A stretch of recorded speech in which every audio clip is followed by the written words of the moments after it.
পৃথিবীতে একজন মানুষই শুধু জানতেন যে তিনি পৃথিবীতে কতদিন বাঁচবেন, সেটা হচ্ছে সাইয়েদনা আদম আলাইহিস সালাম। ওনাকে বলে দেওয়া হয়েছিল তুমি পৃথিবীতে বাঁচবে 1000 বছর। সাইয়েদনা আদমের সামনে অনেকগুলো রুহু রাখা হলো। সাইয়েদনা আদম বললেন এরা কারা? আল্লাহ বললেন তোমার বংশধর। সাইয়েদনা আদম বললেন আল্লাহ ওই যে একটা রুহু দেখা যায় এটার নাম কি?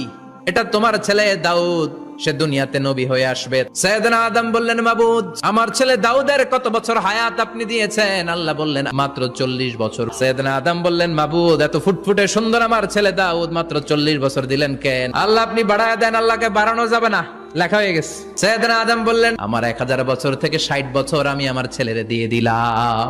আর আদম আলাইহিস সালাম পেয়েছিলেন 1000 বছর, 60 কমে গেলে রইল কত? 940 বছর পৃথিবীতে থাকার পরে মালাকুল মাউত চলে এসেছে, এসে বলল জিইতু আন আকবাদা রূহাক, রূহ কবজ করতে আসছি। আদম আলাইহিস সালাম বললেন রূহ কবজ করতে আসছো মানে? আমি বাঁচবো তো 1000 বছর। মালাকুল মাউত বললেন না না, ওই যে আগের কথা স্মরণ করেন আপনি 60 বছর দিয়ে দিয়েছিলেন। কয় না আমি দেই নাই।